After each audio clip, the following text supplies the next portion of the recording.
Hello, beauties. Welcome back to Midlife by Human Design. I am so excited today to bring this episode to you. It is one for the generator mamas out there who are feeling hella burnt out and who need a little pep talk, need some human design clarity, and hopefully exactly what you need to give yourself some more grace for the job that you are doing. This episode is inspired by a listener who sent me a message. Thank you so much, Esme. Sent me a message on Facebook Messenger and shared with me some struggles that she's been having around parenting. And she is relatively new to human design, has some background in astrology. And I'm going to play her message here for you. And then I'm going to answer her question.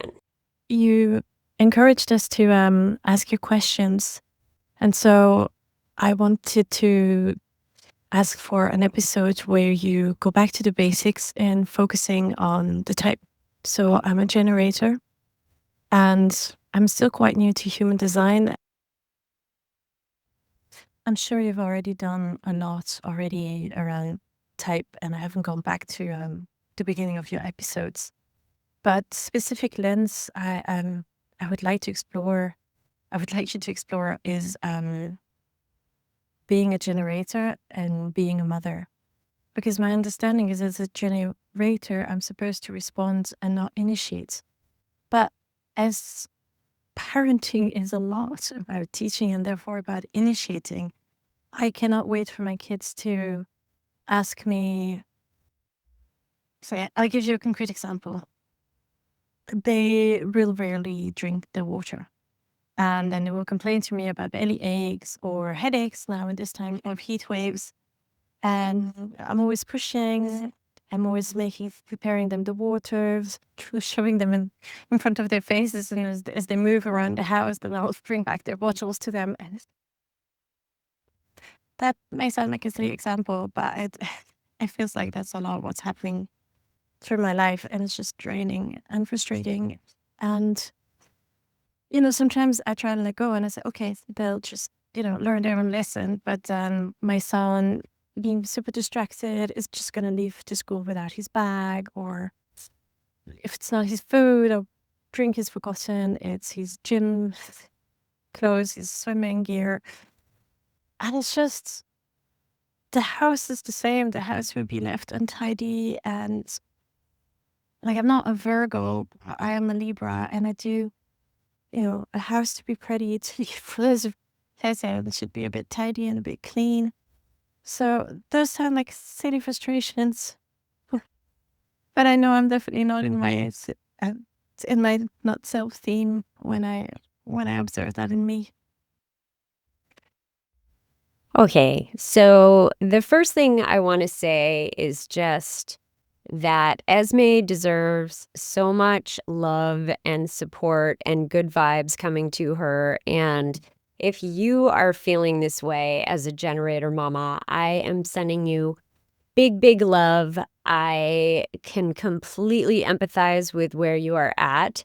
And I don't know if you can hear it, but to me, it was so clear in Esme's voice how exhausted she was, like a true generator burnout kind of flavor in the tenor of her voice.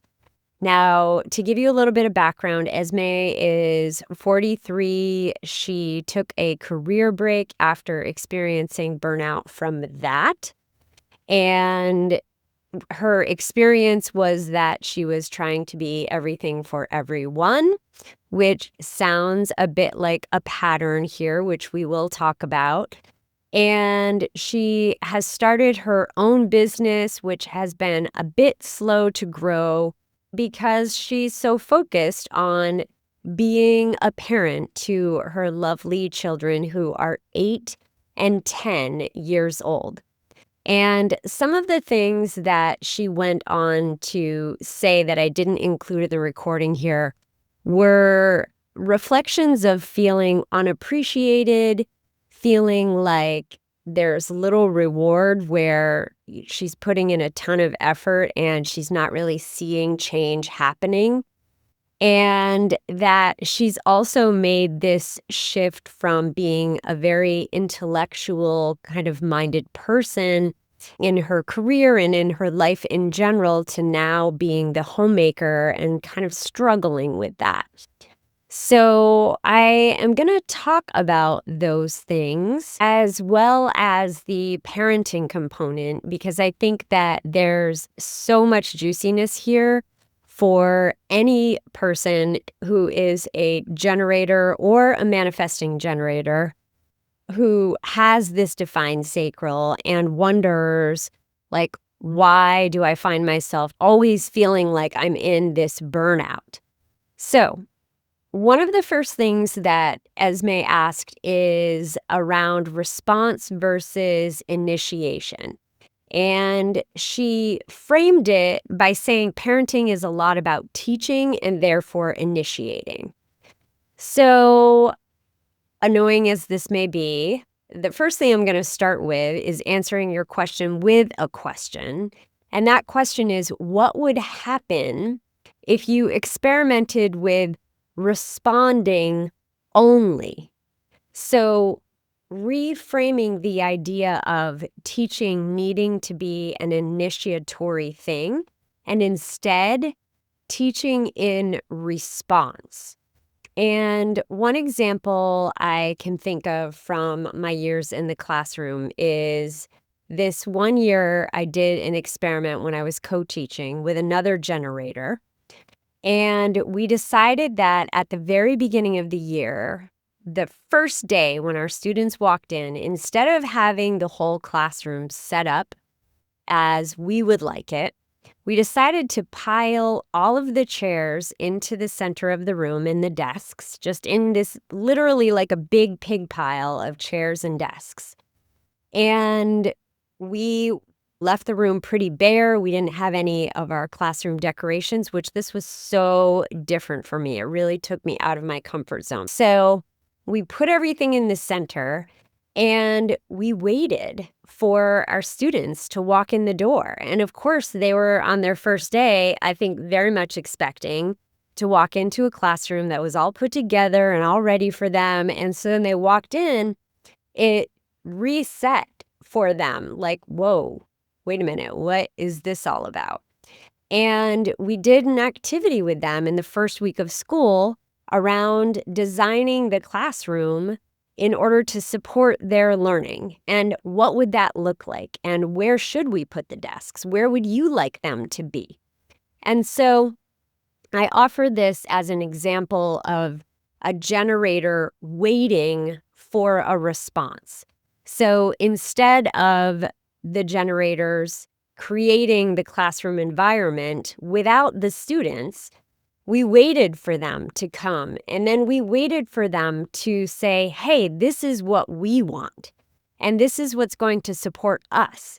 And we also set it out as an experiment. We said, okay, let's try this and see how it works for a couple of months, and then revisit it and rearrange the classroom as necessary to support all of us because we're all coming together. So that's an example of where you can teach in response. And so Esme gave the example of water bottles, saying that they barely drink water. This is her children, her 8 and 10-year-old children, barely drink water, and then they complain about belly aches or headaches. And I wanted to pull attention to this phrase that Esme used, which was, I cannot wait to. And she sort of petered off, which makes me wonder if she caught herself in saying this anyway. But I wanted to raise your awareness, raise Esme's awareness around this languaging of like, well, I can't wait for them to constantly be complaining about having a headache. I don't want them to get a headache before they realize that they needed a water bottle, right? And my question here is what happens when you ask them about that. So, for example, when they complain that they have a headache, what happens when you ask them about that headache? Oh, what do you think that's about? Both of her children, I should mention here, are generator types. They both have defined sacrals and they both have defined heart centers, which is important. And we will get to that again in a second. But her youngest is a manifesting generator and her oldest is a generator. And so giving them the opportunity to tune into their bodies and see, like, am I able to connect the dots? Am I able to see, well, I have a headache and it's pretty hot outside today. And wow, I didn't really drink much water. So therefore, I probably should try to drink a little bit more water. So the thing about our kids is that they need a lot of repetition. And one thing that I hear in the burnout with Esme is that she feels like she's constantly repeating herself and that the kids are constantly failing to learn the lesson. And so, what I'm wondering here is how many times do we have to do things in order for us to learn them? And the example I thought of when I was thinking about this pod was how many times did I have to misplace my keys before I actually got a little key hook to put by the door where the keys live? How many times did I have to do that before I actually took the time to create a solution for it? And it wasn't just once, I can guarantee it. It probably wasn't even 5 or 10 times. It was probably somewhere in the ballpark of 20 or so times. So, on the one hand, I want you to give yourself grace if you are constantly repeating yourself. And remember that repetition is part of how we learn as humans. And the other thing is, I want you to understand that as generators, we need things to respond to. And as generator children, giving them the opportunity to respond to, in this case, a headache, will give them the opportunity to learn the lesson for themselves.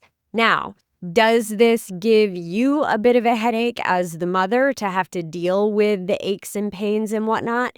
Yes, and potentially you are trading one for the other, right? It's that kind of the temporary discomfort of being in those moments when your kids are learning these sticky lessons, but understanding that each time it's a little bit sticky for them, it's anchoring into their body better than it is for mom to just provide the water bottle ahead of time so they don't have to think about it, right? It's like they just get the water bottle and they're good to go. They don't have a headache. They don't have anything to complain about. All is well, except it's been one more thing for mom to think about before we go out for the day or whatever. Whereas at this point, these kiddos are 8 and 10. It's the perfect time for them to be honing their skills of independence and learning, like, wow, how do I actually take care of my body? And what are the things I should be thinking about? And how can I treat my body in a way that will help me to have the most fun on my day? And when you understand that, then that is the lifetime lesson instead of always having mom do those things for you. And then that frees up mom and her mental capacity in order to respond to things that are fun and exciting for her.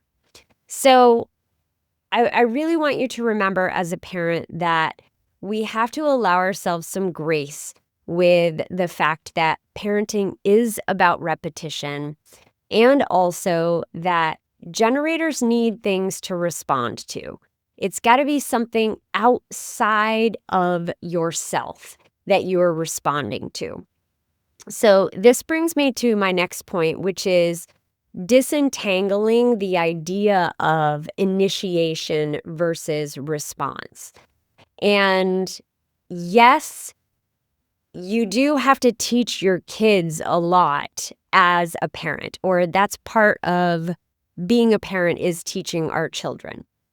However, I would challenge you to think about where are you initiating as a generator type versus responding. And here is where we find a difference between generators and manifesting generators. If you are a manifesting generator, remember you have a bit of that manifestor energy within you. And so you have the capacity to initiate. If you are just a generator, then you're really built for response. And those responses come from things outside of yourself versus taking action on an idea that's inside your brain. So if you have an idea that comes to you and you want to immediately respond to it, then my suggestion for you is to just wait for something in your environment to appear that's related to your idea that will elicit a response. So, for example, talking about the water bottle again, you get up in the morning and you have this idea that the kids' water bottles need to be ready to go for the day based on past experiences. Now, this is where the generator response is different. It's like generators again are built to respond to their outside environment. So when we get a thought about a past experience that wasn't related to anything outside of us, that is something we want to wait on.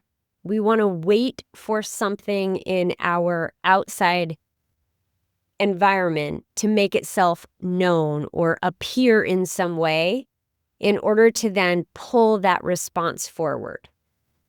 So asking yourself, okay, I've got this idea for the water bottle, but is there really anything in my environment that would support that response? Well, maybe it's 100 degrees out or 40 degrees Celsius. If there's something going on with the weather that would elicit that response, great. Maybe we got to make sure we have those water bottles. I am responding to my environment. Okay. If it's really hot outside, I know I'm going to need water and they will need it too. Maybe your kids are saying they're thirsty already. It's the beginning of the day. You are just getting up and getting going. So maybe they are giving you that information through their voice. That gives you something to respond to. So understanding that you're waiting for something outside of you to respond to. And then here's potentially the kicker. It's also paired with this trust that if there's not something in your environment that you're responding to, that it's going to work out. Like, it's okay. The world is not going to fall apart if you didn't get the water bottles filled before you went out for the day. What might happen? Well, maybe they'll get a headache. Maybe they'll get a bellyache. Maybe they'll complain that they're thirsty. And then there's an opportunity for you to respond in the moment. So maybe you are near a store and you can swing in and get a drink. Or maybe you can stop at a rest area and fill up your water bottles there. Or maybe you can stop at a neighbor's if you're out on a long walk and grab a drink and get a chance to say hello. And who knows what might come from that conversation. So this is where it's sort of a trust in the universe to experiment with this and understand that, wow, I actually don't have to do it all. I'm allowed to, and in fact, designed to take action and respond to the things that are in my environment. And if there's nothing that is eliciting a sacral response from me right now, then I guess I don't need to do anything. I wanted to talk about how this kind of feeds into the unrealistic expectations we have of mothers to do it all. Because we really do. We expect them to hold high-powered jobs because, yay, we're all equal now, quote unquote. But it's like all of these standards that have been supposedly equalized between men and women are really just saying, hey, sure, women, you can do all these things as long as you're still doing all the things that we expected of you before we gave you the career expectations as well.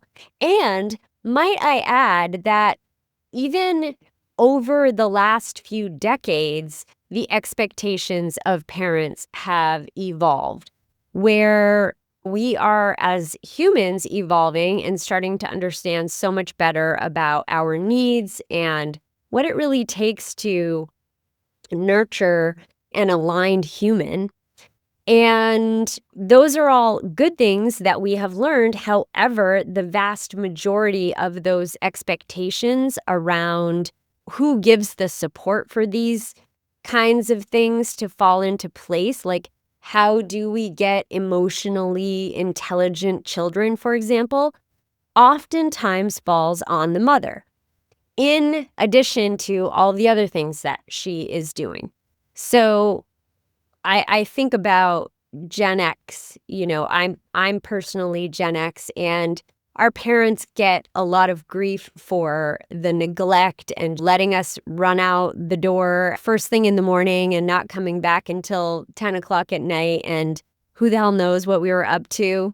But I think that there's a balance, right? Because now there's so much expectation. It's like we've swung to the other end of the spectrum. And I don't think that that is necessarily healthy either, because we aren't allowing our kids to learn the hard lessons for themselves, to become self-sufficient. And therefore, we end up perpetuating the cycle of mom doing it for me.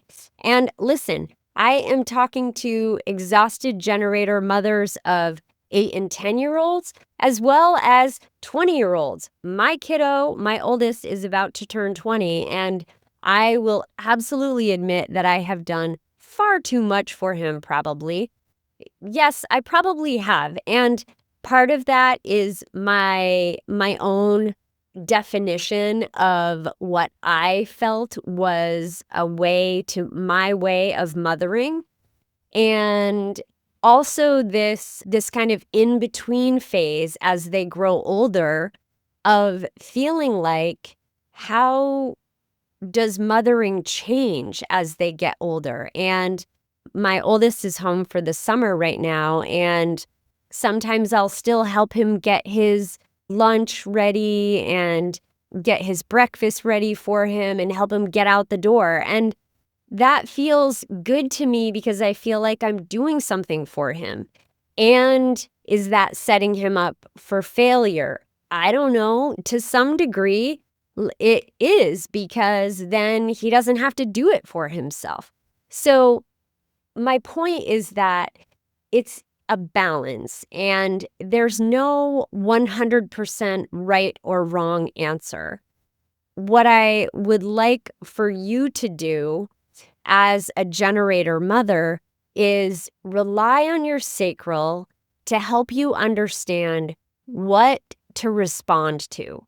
And how can you help your generator and manifesting generator children to do the same, to learn how to listen to their bodies? And another point that I wanted to make about human design is that it is a tool. And when it becomes just another self-flagellating mechanism that we use to beat ourselves up about why we're not enough and how we're doing this mothering thing wrong and how we just can't get anything right and how it's one more thing for us to do, then it completely stops being useful and in fact becomes harmful. And if that is what is happening for you, then I invite you to take a break away from human design because it is not meant to be another checkbox. It is not meant to be another thing that's being held over your head as this unrealistic standard of, oh, if I could just become more aligned, then everything would be perfect. It's like, hell no. We're humans. We're going to fuck up. We're going to make mistakes. We're going to make mistakes as mothers. And human design is a tool to help you clarify where you are maybe out of alignment. We don't worry that we aren't using our hammer, right? We know that when we need our hammer, we can go to the toolbox, we can use it to pound the nail into the coffin.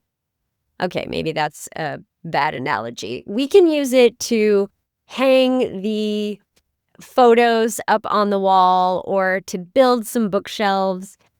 But we aren't worried that we aren't using it when we're not using it.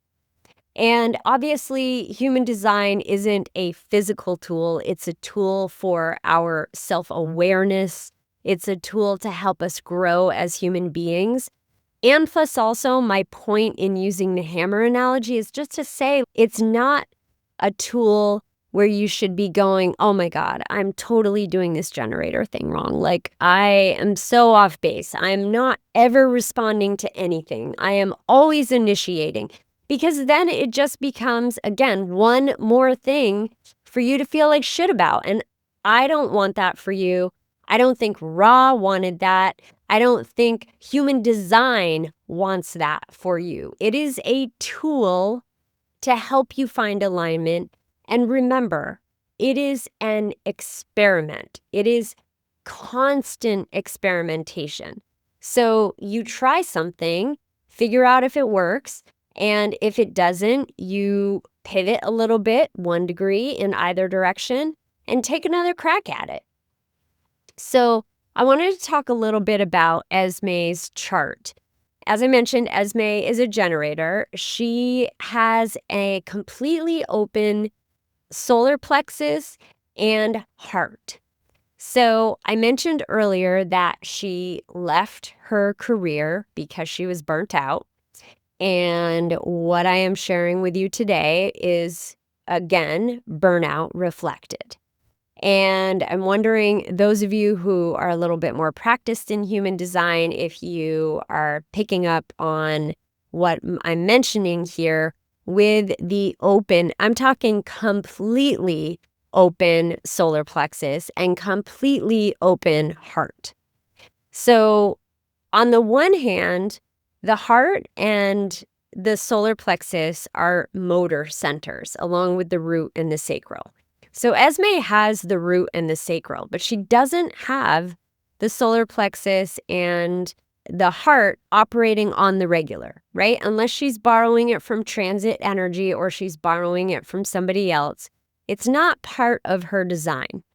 And so the majority of her energy is coming from the root pulsing up to the sacral. And remember that the root pulses. It turns on and it also turns off. It is cyclical. And when it's off, you're not going to have much energy for anything.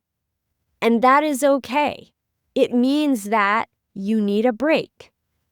As a generator, also remember that generators they're like the tortoise and the hare analogy, where they're the tortoise. Slow and steady wins the race. They're like the train that takes a bit to get chugging, to get going, to build momentum. And then they're going to keep going and going and going with that momentum. And sometimes it can be hard to slow down once they're going and they're in their flow. But it takes a bit for that momentum to get going. So, as a sacral generator, you want to go with what you have the energy for and leave the rest. One of the things that Esme mentioned was that she feels like she has to do everything for everybody. And I would encourage her to tune into that sacral response. What does a yes feel like? This goes for any generator mama who is a sacral being. What does a yes feel like in your body? Remember that it could feel like a bubbly motion. It could feel like this expansiveness. I feel it very much like an upward movement in my body. I also notice that I move toward things that are sacral yeses and I move away from things that are not. Start to tune in to those messages that your body is sending and put your energy toward those things. One of the things that Esme mentioned was the clean house and really appreciating order. She said, I'm not a Virgo, but I'm a Libra. I love things to be beautiful. And Esme has gate 3 in her earth. One of the places I like to look when you are stuck in burnout is your earth gate, because your earth gate has this ability to center you and ground you. It is your earth. It is where you feel most grounded. So gate 3 it's about beginnings. It is the energy of beginnings, although it can struggle to start things. But it's also about like putting things in order before you begin them, kind of gathering up all of the brainstorm energy and putting it into a specific order so that you can start something. So her reflection on wanting the things to be where they belong and the house to be in order, I hear her earth gate longing for that groundedness. And what I would suggest is incorporating your children and the rest of your family in that process. And as generators, they certainly have the energy for this. Interestingly enough, both of her kids have their solar plexus and their heart defined. There's a potential there where the labor can be spread across everyone in the household. It doesn't all have to be mom. And whatever stories she happens to be telling herself about this are places for investigation. Just because she is the homemaker doesn't mean she has to do absolutely everything.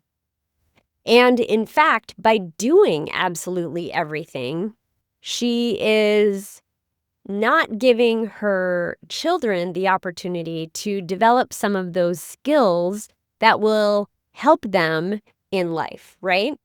So her ability to be able to ask for help and to be able to articulate what she needs is so, so important here. And Esme has a defined throat, so that capacity is there, but she's a split definition. So being in the company of other people will help her to link in and activate that throat and be able to share how she is feeling. And remember, if you have openness in an area of your chart and the people around you have definition there, you are amplifying that definition. So for Esme with an open heart and an open solar plexus, she is amplifying the energy that her children come with every single day from that solar plexus and that heart. And that solar plexus alone, like if you have an open solar plexus and you're around people with an emotional wave or more, her kids have multiple emotional waves. If that can feel like a hot mess. That can feel like you've been run over by a train by the end of the day. So I would encourage Esme to take breaks throughout the day, go to the bathroom. Her kids are old enough now where they can be on their own, and she can take a 10-minute, 15-minute bathroom break away from their energy, completely closed off from their energy, just to be in her own energy. And this alone will help her to replenish and recenter. And, maybe it turns out that the bathrooms in her house are the most organized spaces because when she's in there, she's making them beautiful and she's making them align with what makes her feel grounded. But this time and space for her is super, super important.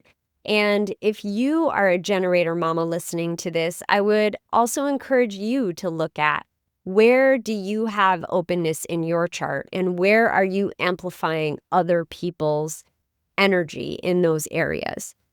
Because I think that one of the big mistakes of general human design speak is that generators and manifesting generators have all this energy all the time. And it's true that we have a sacral battery. However, burnout is super possible for generator parents, generator women in general.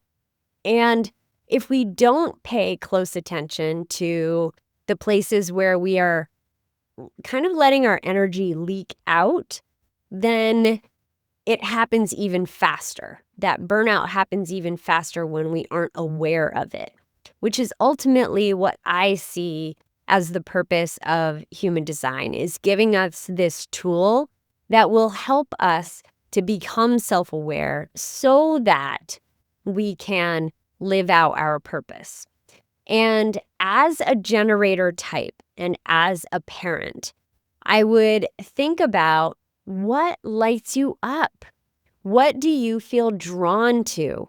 It's summertime. If you're hanging out with your kids, think about how you can all engage together. And for this family in particular, we have 2 generators and a manifesting generator. So that can be a circus in the best of ways every single day, because you can wake up and hop in the car and, maybe it's your daughter's day today and we just start driving and we wait for your daughter to have a response and she sees something like, "Oh, Mom, I want to go there."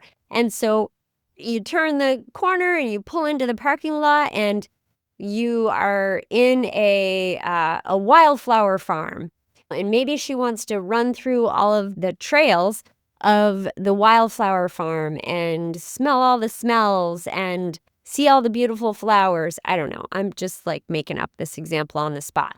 But it can be super fun to engage your children as generators and engage that response.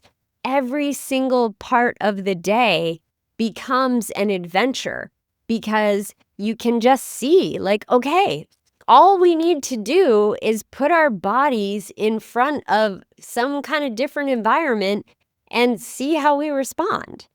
I love the experiment of just getting in the car and driving and seeing where that sacral response takes you. So I would encourage Esme to do these types of things because they are going to bring back some joy to this parenting and help her to really soak up this phase of her kids' lives and her life. Because 8 and 10 are amazing ages. Your kids are old enough to do stuff. They still like to hang out with you. You're not so uncool as to not want to be around. They trust you to teach them things. They tend to listen to you and to understand that you are one of their greatest teachers, even if they can't yet articulate that. And they tend to be pretty open and curious. So obviously I'm painting in broad swaths, and there are always going to be better days than others. However, I think that there is so much you can do with generator types to really live the adventure of life, and especially at this age. So, I hope that that was helpful. I hope that if you are a generator mama and feeling hella burnt out, that this episode helped you. I hope that you are able to remember your brilliance as a generator and tune in to that sacral, whether you are a sacral authority or a solar plexus authority. Tune into that sacral and let it guide you to what is right. Let your response lead you. Little tiny experiments every single day, and giving yourself grace for when you fall down, when you forget, when you initiate, and celebrating those wins when you responded and you were aware of it and it led you to something pretty amazing, because those are true moments to be celebrated. So, as always, I am sending you the strength to let go of what no longer serves you, joy to fill your days, and clarity to be who you came here to be. And if this episode helped you in some way, share it with another generator mama friend who could benefit from it. And if you have a question for me, please feel free to send me a message, Instagram, Facebook. Right now, those are the simplest ways to do it. And maybe your question will inspire a future episode. Thanks so much for listening to Midlife by Human Design.